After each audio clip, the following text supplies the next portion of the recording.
Acompanhe agora a palestra do Haroldo Dutra. Ele é doutorando em neurociências pela UFMG e falou na segunda jornada do EAL sobre espiritualidade e saúde mental.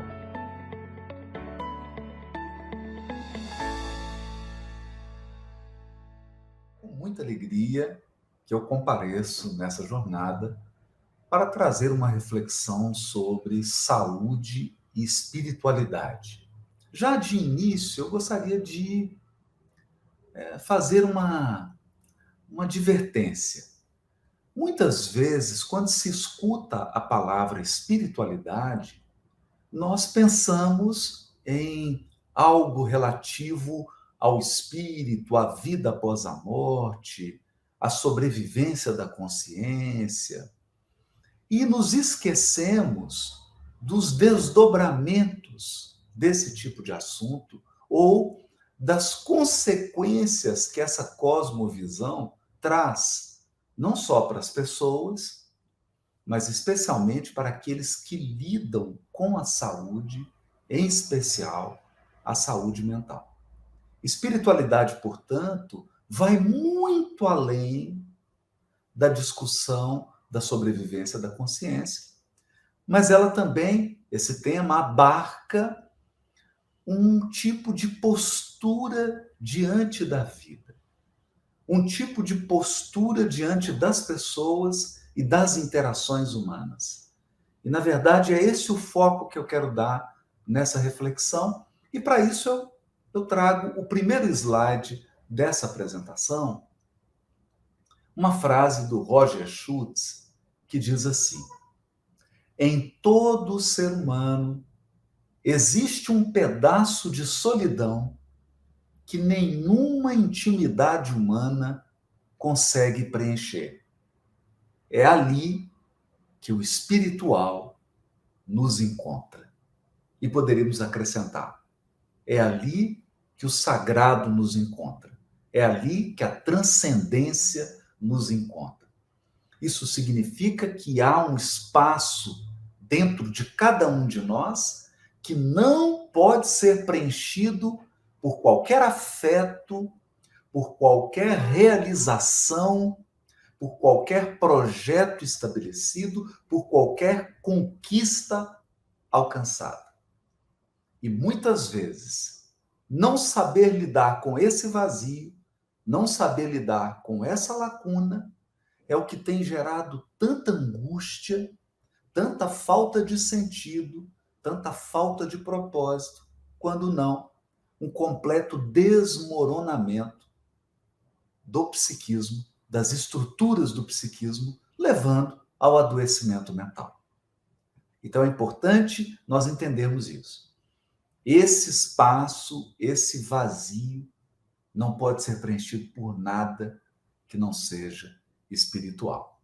Bom, agora nós temos que, prosseguindo para o próximo slide, compreender, com base nesse livro muito interessante do Evilásio Teixeira, coordenado pelo Evilásio Teixeira, um livro chamado Saúde, Espiritualidade e Saúde, publicado pela Casa do Psicólogo, um livro de 2012. E ele escreve algo bastante interessante. Ele diz assim: nossa dimensão afetiva, ou seja, nossas emoções, sentimentos e estados de humor, essa dimensão nos permite ser afetados pelo nosso pequeno mundo do cotidiano, carregado de limitações, enraizado em uma cultura, em uma língua, classe social. Em suma, nos permite ser afetados por tudo o que existe no momento presente. Aliás, ao longo de toda a evolução filogenética, o nosso cérebro se preparou para lidar com o ambiente, para lidar com os estímulos agudos, com os estímulos do tempo presente. Nós reagimos ao perigo, à ameaça, ao oponente, ao obstáculo, reagimos à escassez, reagimos ao isolamento. Nós respondemos ao mundo. Tudo que está além da pele, a pele como essa grande fronteira, essa metáfora de uma fronteira, tudo que está além da pele, nós respondemos. Ao contrário de um objeto inanimado, que não reage, que não responde. Nós não, nós respondemos. Mas essa resposta é uma resposta ao que está ocorrendo no concreto, no cotidiano, no presente. E veja, não é um atributo, uma característica exclusiva dos seres humanos, né?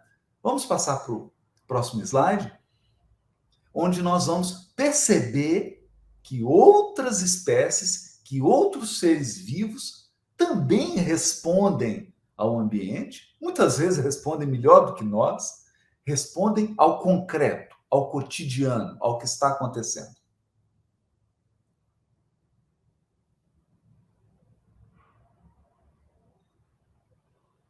Essa é a característica de um ser vivo, né? Essa capacidade de responder, essa capacidade de interagir, essa capacidade de ser afetado. Isso é o afeto.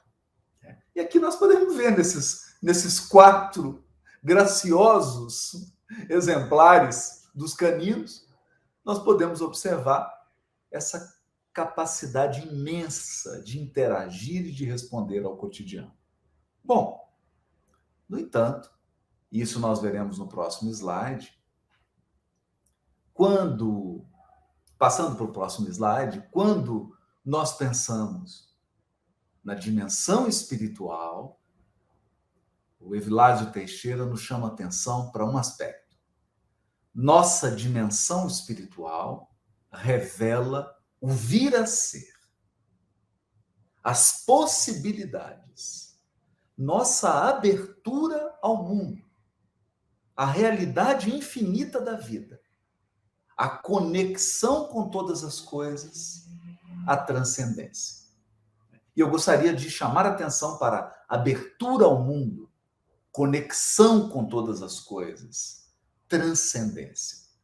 Talvez essas sejam as marcas mais características e mais profundas da espiritualidade genuína.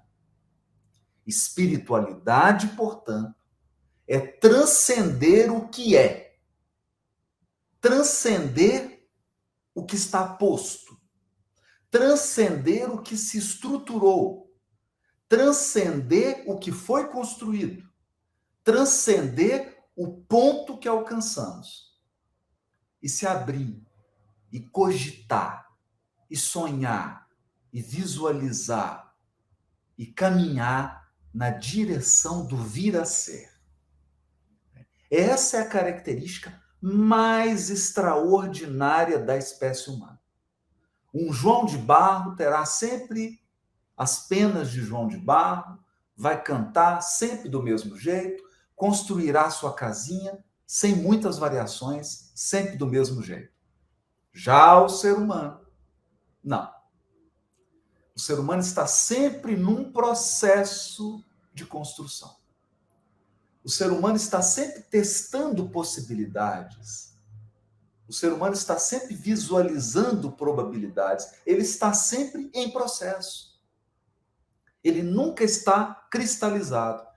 E quando se cristaliza, quando se fecha, quando não se permite estar no processo de transformação, quando nega o vir a ser, adoece. Adoece. Então, nós encontramos alguém que desenvolveu uma depressão por conta de um divórcio. Essa é a situação. Esse é o concreto. Esse foi o desfecho que a vida afetiva daquele indivíduo tomou. Esse é o desfecho. Mas essa pessoa está constrangida a permanecer indefinidamente nessa posição? Esse ser humano está condenado a não avançar? Ele está condenado a se cristalizar nessa posição afetiva? Não, não.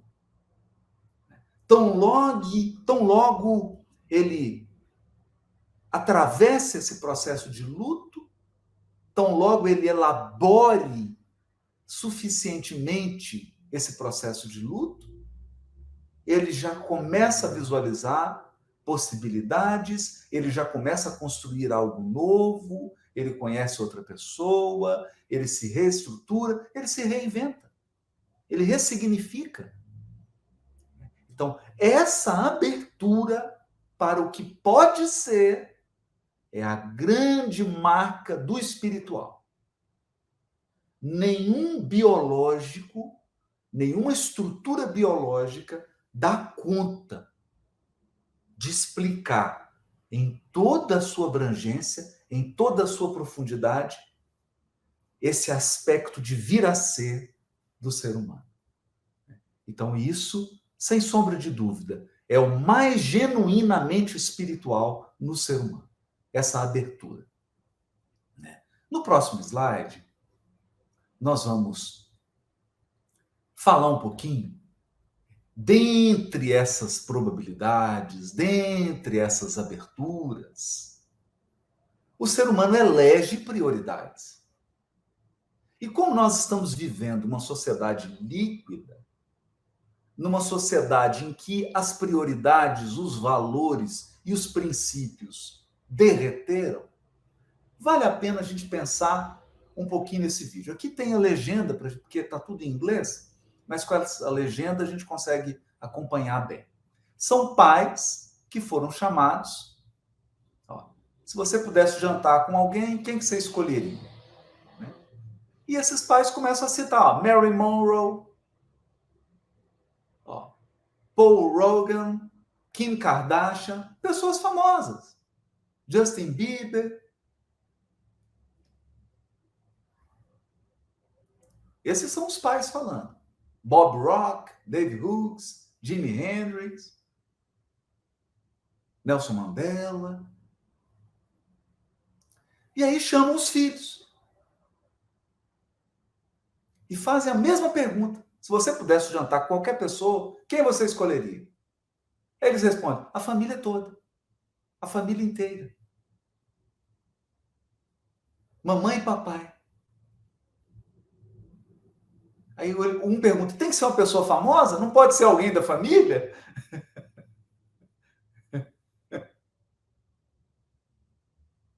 Família. Sim, mamãe e papai.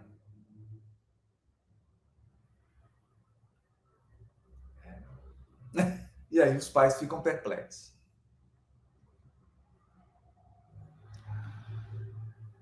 Ficam perplexos. Né?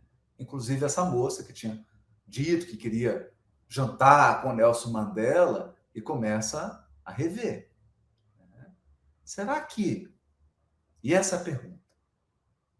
Se nós somos seres de abertura, se nós somos seres de possibilidades, se nós somos seres que estamos construindo, nós devemos nos perguntar com muita seriedade para onde estamos nos dirigindo. Quais são as prioridades que elegemos em nossas vidas? Quais são as prioridades? Eu vou chamar um próximo slide. Também desse mesmo livro, né? Em que o Evilásio faz a seguinte reflexão. A experiência tem mostrado que ninguém consegue viver por muito tempo sem sentido. Talvez algumas das perguntas mais inquietantes neste momento sejam: qual é o sentido da vida? Qual a finalidade do viver e do morrer? Por mais que eu pense na filosofia, na ciência, nas religiões, particularmente, eu não consigo encontrar questões mais importantes do que essas. Na breve vida humana, em que nós somos convidados a nos despedir de seres queridos, em que nós mesmos morremos, deixando os nossos entes queridos. Qual a finalidade do viver e do morrer? Qual a finalidade disso? Porque essa é a condição humana. Esse é o estatuto da existência corporal. Nascer, morrer. Qual a finalidade disso? E dessa pergunta, uma ainda mais geral. Qual o sentido da vida? Sem uma resposta profunda, comprometida, séria a essas questões, nossa vida se torna um barco à deriva. Um grande barco à deriva soprado pelos ventos das adversidades, dos reveses, das dificuldades, dos desafios, das doenças. Esses ventos sopram e o nosso barco psíquico muitas vezes é arremessado contra rochedos, muitas vezes naufraga, por não saber responder a essas questões essenciais. Essenciais. E eu fico aqui me questionando se muito do sofrimento psíquico, eu não estou me referindo exclusivamente à psicopatologia. E não estou dizendo que as psicopatologias podem ser integralmente explicadas apenas com base nisso. Mas eu estou me fazendo uma pergunta. Se muito do sofrimento psíquico atual não é decorrente de uma absoluta falta de resposta a essas perguntas essenciais. Ou de uma vida vivida, uma vida que se vive ignorando essas perguntas. E uma vida que ignora essas perguntas é uma vida que é surpreendida pelo fim, pela morte, pelo adoecimento, pelo revés, pela separação, pelas perdas, pelos danos, pelos traumas. Eu gostaria de chamar no próximo slide um caso incrível, né? Essa é uma chimpanzé, né? A gente vai passando o vídeo, ela já tá ela estava com 54 anos de idade, 59 anos de idade, a Mama. E essa chimpanzé esse vídeo foi gravado minutos antes dela falecer. E os cuidadores desse animal acreditavam que ela estava já com uma depressão endógena, em função do envelhecimento, de outros processos. Vê que ela recusa alimento, ela recusa água, até que o John Rolfe, esse homem que cuidou da Mama por 20 anos, ele é chamado, ele que já havia se aposentado, é chamado a comparecer ao zoológico e a conversar com a Mama. E esse é o momento em que a Mama reconhece o John.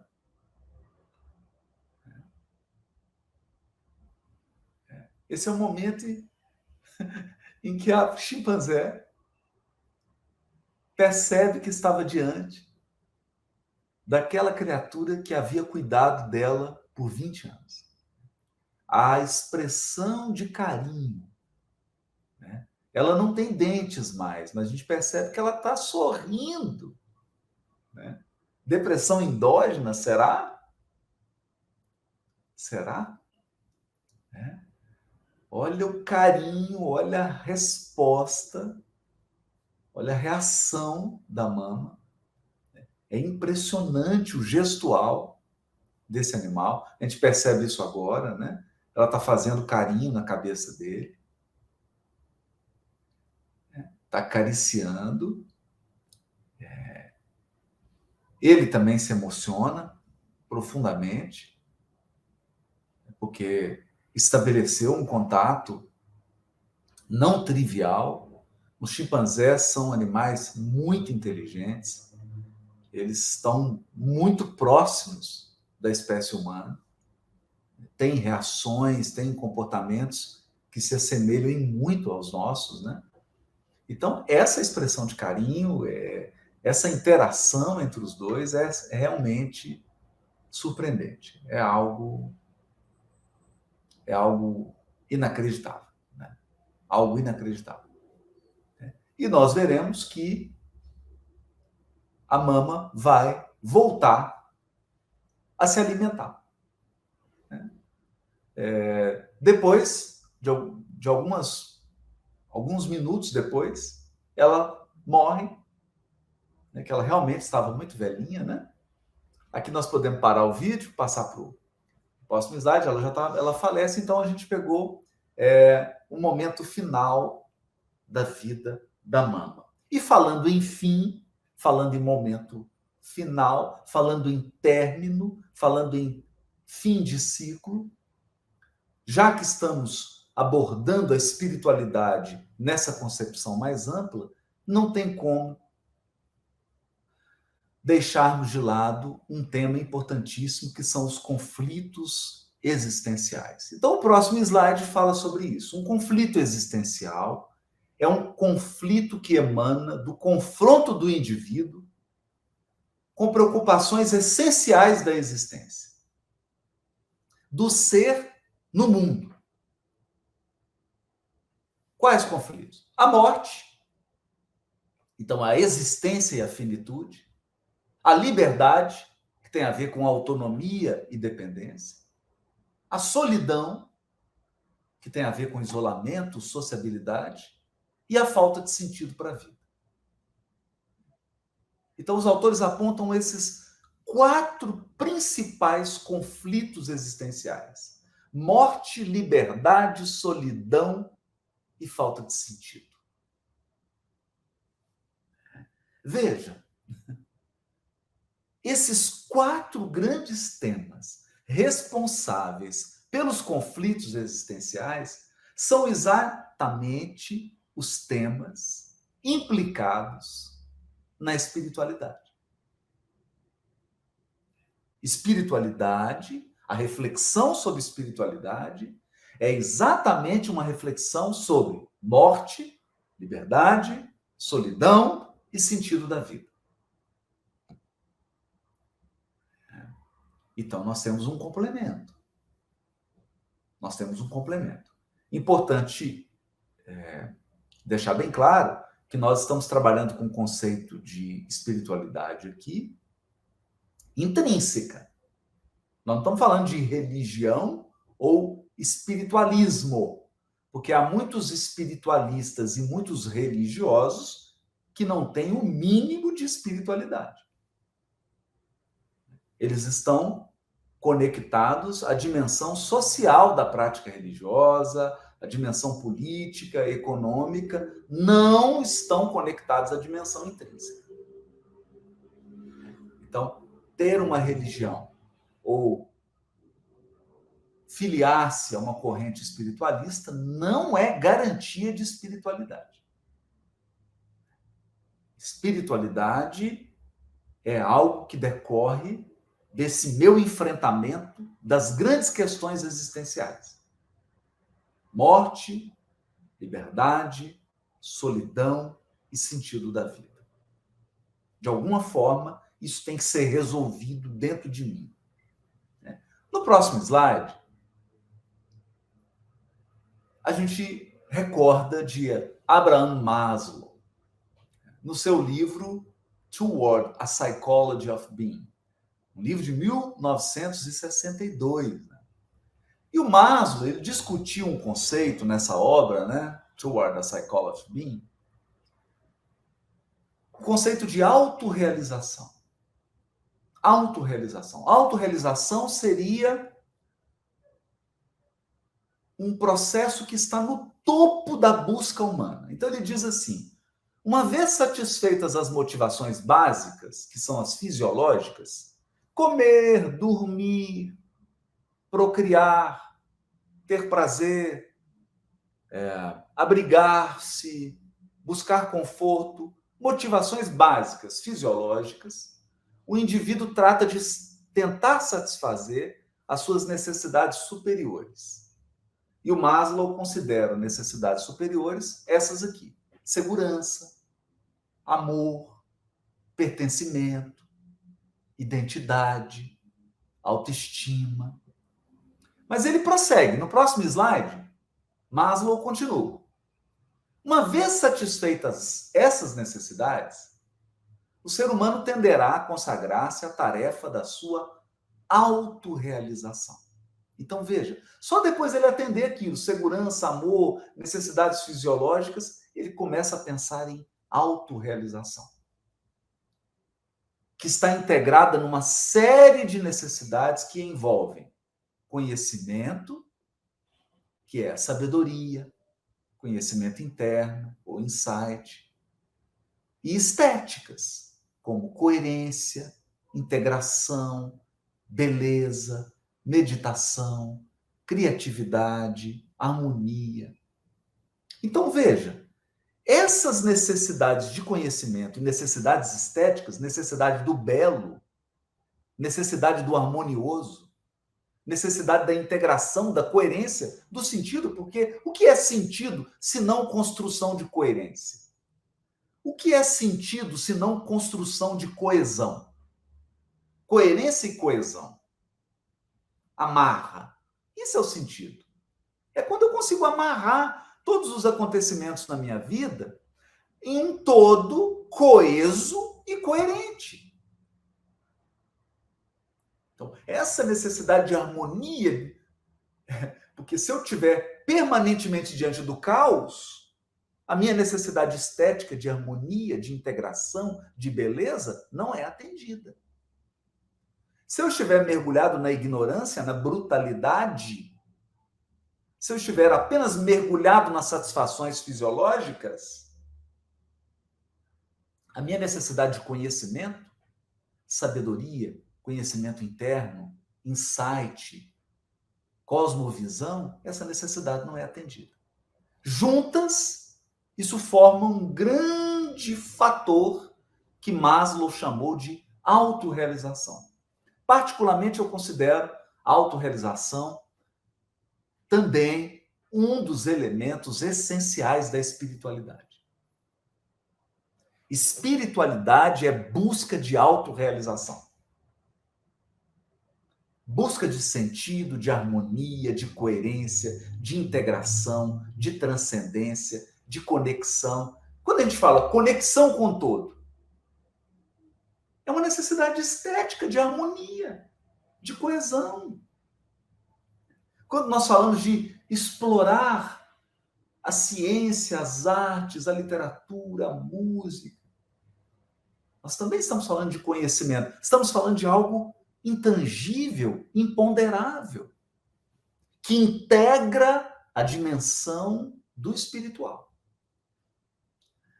Então, não há como falar de espiritual sem abordar o tema da autorrealização, da necessidade de autorrealização. E aqui a gente volta para o início.